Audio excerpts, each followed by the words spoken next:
اکثر جب ہم آسمان کی بادشاہی کے بارے میں سوچتے ہیں تو خیال مرنے کے بعد کسی جگہ جانے کا آتا ہے نا؟ لیکن کیا ہو اگر یہ کوئی دور کی منزل نہیں بلکہ ایک ایسی حقیقت ہو جسے ہم آج ابھی یہیں محسوس کر سکتے ہیں؟ آج ہم ایک ایسے ہی راز سے پردہ اٹھانے والے ہیں جو شاید ہمارے اس پورے تصور کو ہی بدل کر رکھ دے۔ تو چلیں اس ساری بات کو ایک بنیادی سوال سے شروع کرتے ہیں۔ کیا خدا کی بادشاہی کوئی ایسی جگہ ہے جہاں ہم جاتے ہیں، یا پھر یہ کچھ ایسا ہے جو ہماری طرف آتا ہے؟ اس ایک سوال کا جواب سمجھیں کہ ہماری آج کی ساری گفتگو کا مرکز ہے۔ اور دیکھیں، یہیں پر ایک بہت بڑا بہت بنیادی فرق سامنے آتا ہے۔ ہم اپنی روزمرہ کی زبان میں کیا کہتے ہیں کہ ہم جنت جائیں گے، لیکن جب ہم بائبل کو دیکھتے ہیں جیسے مرکز 9:1 میں، تو وہاں لکھا ہے کہ خدا کی بادشاہی آتی ہے۔ اب یہ صرف ایک لفظ کا فرق لگ سکتا ہے، لیکن یقین کریں اس چھوٹے سے لفظ میں ایک بہت گہرا راز چھپا ہے۔ تو چلیں پھر اس راز کی گہرائی میں اترتے ہیں اور دیکھتے ہیں کہ یہ آنے والی بادشاہی آخر ہے کیا چیز۔ اچھا، تو پادری یانگ سنگ من کے واز کے مطابق جو سب سے بڑا راز ہے وہ یہ ہے، خدا کی بادشاہی کوئی جگہ، کوئی مقام نہیں، بلکہ ایک شخصیت ہے، خود خدا، یعنی خدا باپ، بیٹا یسوع اور روح القدس۔ یہی تثلیث، یہی تینوں مل کر وہ بادشاہی ہیں۔ اب اس کو سمجھنے کے لیے ایک خاص اصطلاح استعمال ہوتی ہے، باہمی سکونت۔ اس کا مطلب بہت سادہ اور گہرا ہے۔ یہ ایک ایسا دو طرفہ، ایک ایسا زندہ رشتہ ہے جہاں خدا ہمارا گھر بن جاتا ہے اور ہم خدا کا گھر۔ تو یہ کوئی جگہ نہیں بلکہ ایک جیتا جاگتا تعلق ہے۔ اب ہم ضرور سوچ رہے ہوں گے کہ بھئی یہ بات تو بہت بڑی ہے، لیکن اس کی بنیاد کیا ہے؟ تو آئیے اب ہم سیدھا مقدس کتاب کی طرف چلتے ہیں اور دیکھتے ہیں کہ وہ اس بارے میں کیا کہتی ہے، اور شروعات کرتے ہیں خود یسوع مسیح سے۔ یہاں ایک بہت ہی دلچسپ بات سامنے آتی ہے۔ جب ہم اناجیل پڑھتے ہیں تو ہم دیکھتے ہیں کہ لکھنے والوں نے کبھی کبھی خدا کی بادشاہی اور ابن آدم یعنی خود یسوع مسیح کو ایک دوسرے کی جگہ پر استعمال کیا ہے، جیسے یہ دونوں ایک ہی چیز ہوں۔ اس کی بہترین مثال ہمیں یہاں ملتی ہے۔ دیکھیں، لوکا اور مرکس دونوں ایک ہی واقعہ کا ذکر کر رہے ہیں، لیکن لوکا کہتے ہیں جان لو کہ خدا کی بادشاہی نزدیک ہے، اور بالکل اسی موقع پر مرکس لکھتے ہیں جان لو کہ وہ یعنی ابن آدم نزدیک ہیں۔ اس سے کیا پتہ چلتا ہے؟ یہی کہ ان کے نزدیک یسوع ہی وہ آتی ہوئی بادشاہی تھے۔ اچھا، لیکن یہاں ایک سوال ہے جو اکثر لوگوں کے ذہن میں آتا ہے، اور شاید ہم سب سوچ رہے ہوں، اس آیت کا کیا مطلب ہے جہاں یسوع نے کہا کہ خدا کی بادشاہی تمہارے اندر ہے؟ کیا یہ بات اس پورے نظریے کو چیلنج نہیں کرتی؟ اس کا جواب ہمیں اصل یونانی زبان میں ملتا ہے جس میں نیا عہد نامہ لکھا گیا۔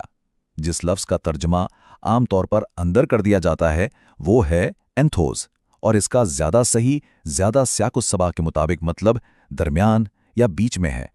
اور پادری یانگ سنگ من اس کا سیاق و سباق بہت خوبصورتی سے سمجھاتے ہیں۔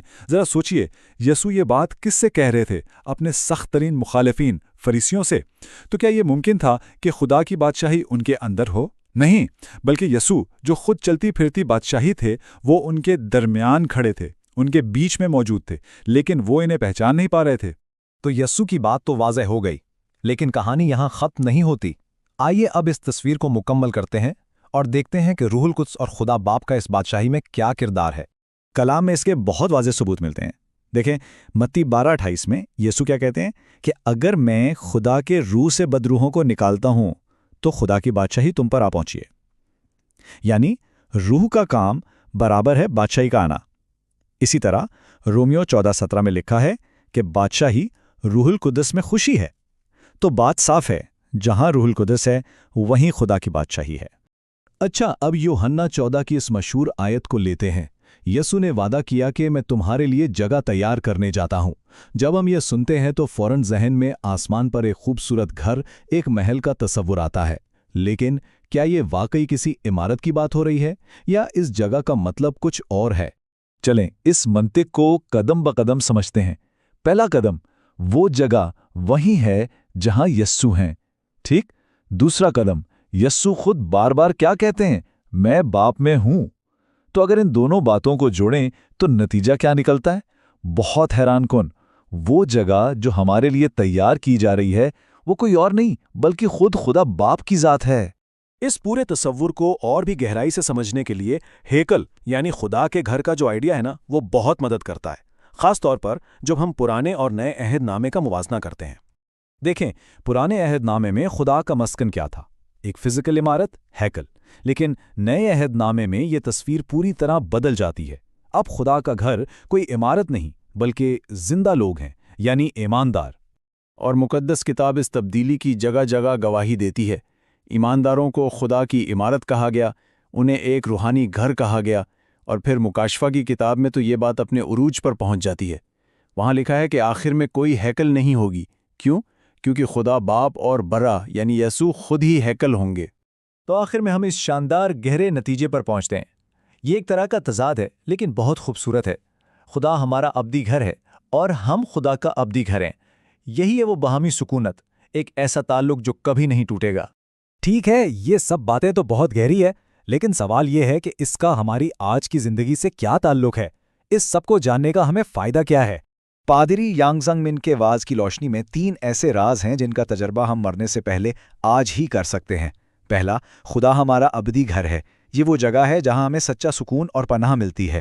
دوسرا، ہم خدا کا ابدی گھر ہیں۔ سوچئے یہ کتنا بڑا اعزاز ہے۔ اور تیسرا اور سب سے اہم، یہی باہمی رشتہ، یہی تعلق خدا کی بادشاہی کی موجودہ حقیقت ہے۔ اسے جینے کے لیے مرنے کا انتظار نہیں کرنا۔ اور یہ ایک جملہ پادری ینگ سنگ من کا اس ساری بات کا خلاصہ ہے۔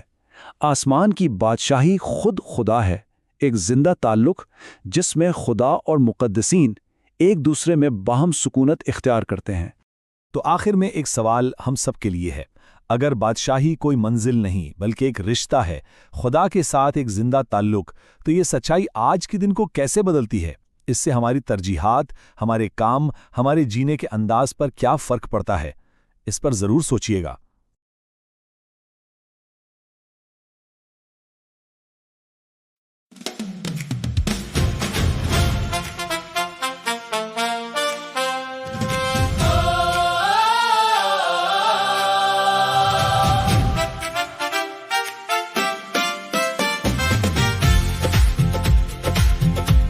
بنجر زمین پر برکھا برسی اے خداوند،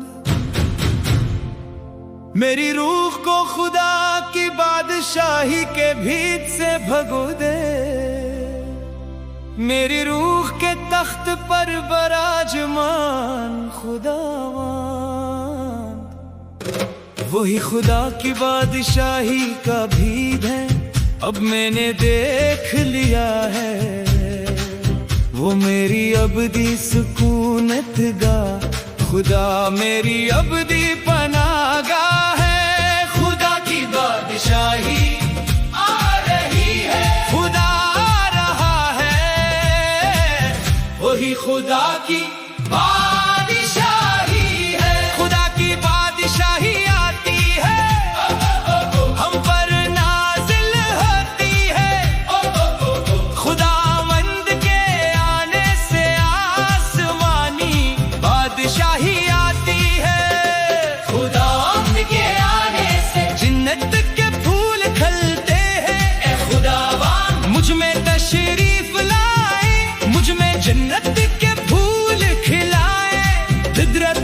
بادشاہی نازل ہو، ابھی ایسی جگہ جنت کے پھول کھلے، روح القدس نازل ہو رہے ہیں، یسوع تشریف لا رہے ہیں، خدا نازل ہو رہے ہیں، خدا ہمارا ٹھکانہ بن گیا ہے، یسوع کے چھیدے ہوئے بدن کے وسیلے، خدا کی بادشاہی آتی ہے، ہللویا، خدا کی بادشاہی کے بھیڑ کے گیت ہمیشہ گاتا رہوں گا، خدا ہمارا ٹھکانہ ہے، خدا ابدی بادشاہی ہے، میں پکار اٹھو گا، خدا ہماری جائے پناہ ہے، وہ ضرور آئے گا، آنے والی بادشاہی، نازل ہونے والی بادشاہی ہم پر آتی ہے، خدا کی بادشاہی، میں خداوند میں، عورت خداوند مجھ میں، ایک ساتھ اب